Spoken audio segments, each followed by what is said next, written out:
Hello, welcome back to my haunted library. It's Regina. I hope you're doing well.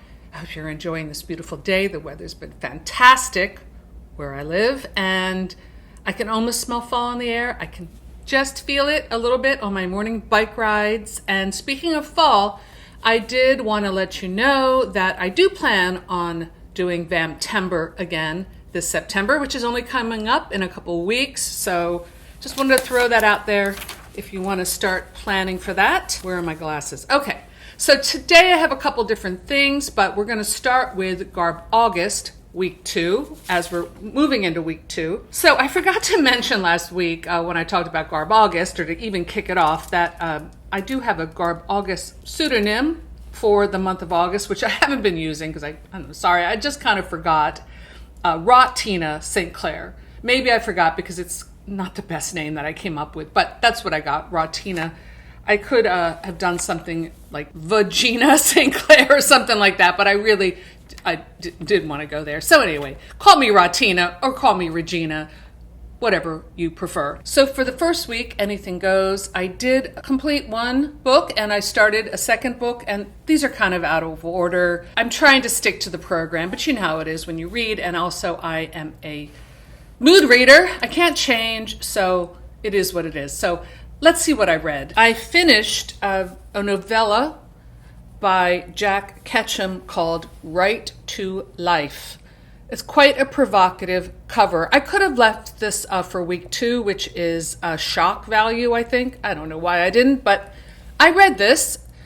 I think the only other Jack Ketchum book I read was Ladies' Night a few years ago, but I kind of knew what I was going to get myself into because I do know that he's an extreme author. He passed away a few years ago, I believe, but he was definitely part of like the splatterpunk movement of extreme horror. I don't even know after reading this if I would categorize this as horror so much as just smut. That's what we used to call it. So real quick, and it's a quick book.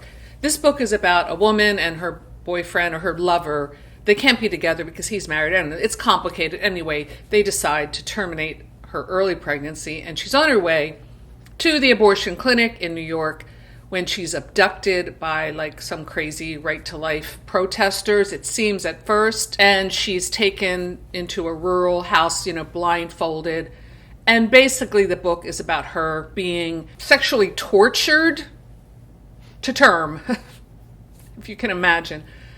Actually, I think this book, after reading this, is based on a true crime case that is truly harrowing, where a woman was abducted when she was hitchhiking back in like the 70s and kept in a box for like 7 years, and sexually tortured. She would be let out of the box every once in a while. And her captor and his wife, and same with this, it's like a folie de kind of arrangement, keeps her, in real life, he kept her in this box and told her there was this organization that they were part of, and if she tried to escape, they would kill her and her whole family. So it's a lot of like Stockholm syndrome kind of stuff. It's a really, really sad story in real life, and it's kind of a bummer book. It wasn't exactly shocking to me. It was very like sexually smutty, but it didn't really land too much with me. But anyway, it was short. And Jack Ketchum is an engaging writer, I have to say, because I had really slogged through. Oh, I also finished this book. I had really slogged through The Mummy by Anne Rice. It was even hard to finish it because I was so bored. But this was an easy, quick read. So if you're looking for a quick, easy, smutty read, go for it. So yes, I finished The Mummy, and I said it was a slog. I feel this way about a lot of Anne Rice books. Unless I love the characters, the lack of any kind of forward-moving narrative or plot or suspense meaning like I need to know what's going to happen next, it's hard sometimes to get through them. This was a little bit crazy. Spoilers, Cleopatra is brought to life and she rides around modern like 1920s modern Egypt in a Model T, and that part I kind of enjoyed. But I don't know, I gave this one 3 generous stars just because it's Anne Rice and I do love her writing, and I'm glad I read it. It's another Anne Rice that I read. I don't know if I'll be continuing the series that Christopher Rice, I think, took over. Maybe he's a little better at that than his mom. I don't know. I haven't closed the door. I haven't closed the coffin, I should say, or the sarcophagus on this series, but yeah, I read The Mummy. So in a way, Jack Ketchum's book was kind of a palate cleanser after that. Oh, I also forgot to mention on my first Garbaugust video that there is a Garbingo card. That's a lot of fun, a graphic that Criminali put together where you can cross off bingo squares to see how you've done. So I've crossed off a few. I'm definitely going to put Right to Life by Jack Ketchum on the you wouldn't read it on a bus, especially with that cover. Not that I think anyone on the bus would care. Nonfiction trash. I'm going with this one. Dolls, Dolls, Dolls. I just watched a video and gosh, now I can't remember his name. I'll put it here. Definitely follow him. He's one of the hosts for Garbaugust, and he's reading this book. This is a perfect nonfiction pick for trashy books. Garbaugust, not that it's a trashy book, it's actually extremely well written. It's just about a very trashy topic. One of my favorites of all times, Valley of the Dolls by Jacqueline Suzanne. And I'm halfway through. I'm loving this. This is definitely for the fans. I think if you don't love the movie and the book, especially the movie, you might not really get into this. But if you're that weirdo that knows every aspect of this project, then you'll really enjoy it. And yeah, I'm loving this. I know I mentioned Once Is Not Enough, but I think Valley of the Dolls has to be included this month. I've read it many times. This is my really beat up copy of Valley of the Dolls. I was excited thinking this might be a first edition because I read in this book, oh, this book is making me sneeze, that there were only 20,000 printed of the first printed, but this is the 8th printing. So, but it is the original. Oh my gosh, this is so moldy. But I wanted to show you how cool the hardback is with these, it's like indentation, recessed, I guess you say, pills. A really nice copy. This is the 8th printing and a very kind of staid author photo. This is not the glamorous Jacqueline Suzanne that she became. I think maybe she was trying to look like a serious author and she threw that aside for her poochie and her false eyelashes and her wigs because she is absolutely fabulous. And so is this book. Really enjoying it. And I have to thank Patrick for sending me that book a while back. And speaking of Patrick, he sent me more books, which I will look at the end of this video. Oh, and Celeb Memoir is also on the Garbingo card. And I did just finish, well, I DNF'd it with an hour to go on the audiobook because I couldn't take anymore. Probably the most boring, most dull, uninteresting, probably the worst celeb memoir or biography or unauthorized biography or whatever you want to call it, autobiography of a celebrity that I've ever read in my entire life. And I'm not being hyperbolic. It was that bad. And I wasted an Audible credit. Maybe I can return it. I don't know. I'll try. But it was Gwyneth, the biography by Amy Odell, Gwyneth Paltrow. Not that I'm a fan of Gwyneth. It's Gwyneth. I read in the book. People call me Gwyneth. It's Gwyneth. That's like the worst thing about her is that she corrected someone on her name. I mean, this is how boring she is. I was expecting a little more dirt, a little more fun. There was one bitchy thing about Madonna, but that had already been previously released in the Daily Mail. I mean, it was just Dullsville. And I actually like her as an actress. I know she's not acting anymore in the whole Goop thing. I wanted to know about that a little bit, but the book goes so much into like the business side of Goop. I mean, if you were a business person or you wanted to become like an online businesswoman or whatever, that might be of interest to you because it gets into the nuts and bolts of business. But if you're not interested in that, which I wasn't, the book is so dull. I don't recommend it. So week 2 coming up is shock value. So I may read another extreme horror book that I got, but I might just read Valley of the Dolls and try not to choke while I'm reading it, because at that time when it came out, it was considered shocking. So I might just reread it just for the comfort of it. And then the weeks after that are cozy and apocalyptic, which I'm working on. But, I can stray from this. It's no big deal. Just reading is what it's all about. And speaking of reading, James, my bookworms buddy, and I will be going to we're planning to anyway, the Dark Ink event at Doylestown Bookshop next Saturday. There's a whole bunch of horror authors are going to be there. And we're not featured as horror authors, which unfortunately we're not. We're just going as fans and to talk to some of the authors and to meet we already have met quite a few at the last event, but we are going again and looking forward to it. So if you're in the area, Doylestown is a beautiful little town, very quaint, that is not far from Philadelphia. If you want to make the trip, I will put the information and the link below. And if you do go, let me know and be sure to find us and say hi. There's going to be like a movie. There's going to be all kinds of fun stuff going on in the town. So hopefully we'll see you there. And what else? Before we get to Patrick's book, I wanted to let you know that and this is why I've been a little flaky lately, or flakier than usual, is that my book, Starlex, book 1 of my fantasy series, is available as an ARC giveaway for a limited time. I plan on releasing it in the fall, but you can grab a free ARC copy now, either by signing up for my website, which I will link below. How you can do that, my newsletter. It's on my website, but I don't update this much, and I don't send it out that much. I really only send out a newsletter when I have some news, meaning like a new release. So maybe twice a year, 3 times a year at the most. Anyway, you will not be bombarded with emails is my point, but you can sign up and get a free ARC, or if you're already on my newsletter, check your spam folder, because I sent out a newsletter yesterday, and in it is a link for a free ARC of Starlex. That's what I'm trying to say.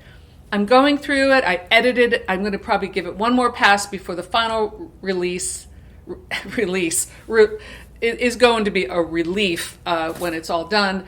And I'm excited about it. And I'm almost done the second book. I'm really close to finishing up, but then I have to edit it and everything. But yeah, I'm going to finally get this project done. So I'm excited about that. Before we get to the books that Patrick sent me, I did go a little thrift shopping. So James and I met over coffee and discussed bookworms. And then we did a little book shopping at the used bookstore. And then he took me to a secret thrift store that I thought I knew them all. I had never seen this one. It was behind a church, kind of off the road. And the books were really cheap. I thought this one would be great to read for the cozy selection on the Garbaugust card. And I like a good cozy, and this will definitely get me in the mood for spooky season. This is Trick or Treat by Leslie Meyer. This is part of a cozy mystery series that I've never heard of. This is a Lucy Stone mystery. And this looks like so much fun. And then this one could work for a mystery, like a noir crime book. I'm not really sure what this is about, but I did like the cover. This is called Cover Her Face by P.D. James. I beg your pardon, it's kind of rude, cover her face. The Slain Seductress. Cover her face. I don't like the way her eyes are still looking at me. Sally Jupp was a sly and sensuous young woman who had used her body and her brains to make her way up the social ladder. Now she lay across her bed with dark bruises from a stranger's fingers forever marring her lily-white throat, and it was up to Chief Inspector Adam Dalglish to unmask the murderer who has decided that the wages of sin should be death. Ooh. Is this like Seven from like the 60s? This looks like a whole... Oh, P.D. James, I've heard of this author. This is like crime noir. I think this would be a good one to include for Garbaugust. 1962. Okay, sold. See what you find at the thrift store? And then this one, I had started collecting these, so I grab them when I can. This one is a Nancy Drew Files Case 6, Whitewater Terror by whoever the heck Carolyn Keene is at this point. But yeah, I really enjoyed the last one I read. And then I got another Andrew Niederman paperback from hell, it looks like. This is called The Solomon Organization. They have everything under control: your child, your marriage, your life. This sounds like today. I also got this book for 25 cents, a kid's crime book. The Ghost Comes Chilling. Will Chad Answer the Call? By Betty Wren White. A scholastic little kids horror. And then, speaking of kids, I found this, I think this was 75 cents. Marguerite de Angelis, nursery book of nursery and Mother Goose rhymes. I had this book when I was a kid, or else we got it out of the library. But as I recall, this is like before the Mother Goose books or the nursery rhymes were sanitized. It's when they were scary and real. Beautifully illustrated. And now I'm going to move on to the package that Patrick sent me. I have no idea what it is, although I did open it just to save time. You know, it's like in soap operas when they would wrap the Christmas presents, and they do it on TV shows too, and they wrap the top of the box so they can do all kinds of takes. That always bothered me. Let me know in the comments below if you know what I'm talking about, or am I just being very Virgo-ish? Okay, here we go. So, another Agatha Christie card. I love that. Dear Regina, this month seems to be a month of biographies for me, as I read a lot of memoirs or autobiographies of famous, fabulous women. I hope he doesn't count Gwyneth among it. He might have enjoyed it, but I don't know how anyone could. Since you yourself are a fabulous woman, oh, thank you, dear. I thought you'd enjoy these fun books as part of your library. Lots of love, Patrick.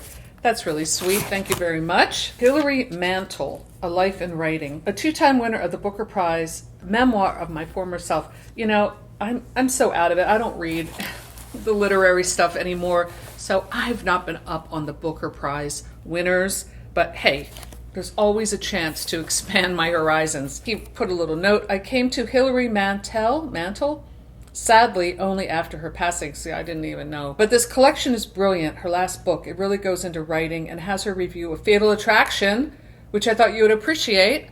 I certainly will. Wow, I'm going to read that first. Fatal Attraction is, of course, one of my favorite movies of all time. And Matilda's, of course. Oh, this is Barbara Stanwyck was best friends with Joan Crawford, whom I know you love. Oh my gosh. Thank you so much. I have not read this. The Life of Barbara Stanwyck. Oh my God. It weighs a ton. I'm sure her life is much more interesting than Gwyneth Paltrow's, I have to say. I hope so. The great actress Barbara Stanwyck. I, as a kid, only knew Barbara Stanwyck from my favorite television show, The Big Valley. And she was older then. She had this white hair, and she was always like really tough, riding her horse. She was always very slim, always in her riding togs, and she would get into fights with men and growl. And oh my God, I love that show. I should rewatch that. It's so good. So much great old television that I'm not watching that I should be watching. Anyway, this weighs a ton. I'm sure this is amazing. I'm going down the shore this week, and this is coming with me. Oh, so much to read. Okay, I mean, this would also go for my Garbaugust read, although I'm sure it's not garbage. And then we have, Harriet the Spy. Of course, I love that book. Was the book that made me start writing in the first place. Wow. This is a great bio on the author who made it all happen. Sometimes you have to lie. The Life and Times of Louise Fitzhugh, renegade author of Harriet the Spy by Leslie Brody. Oh, thank you, Patrick. This is really amazing. How did you know that Harriet the Spy was one of my favorite books when I was a kid? That book, I still remember, we used to get it out of the library, and then I think we eventually got a copy. But when I say we, in my family, we were big readers, and we just passed the books around. I can still remember that cover. I'm going to put it here. It's so great. Wow, so much to read, and I really feel energized to get started. I'm going to try to finish Dolls this weekend, and then move on to maybe Valley of the Dolls with a little Barbara Stanwyck. It sounds like a plan. So let me know in the comments below if you're still working on your Garbaugust reads, or if you've abandoned it for something completely different, or if you're looking forward to Vamtember as I am. Whatever you want to share, I would love to hear your thoughts.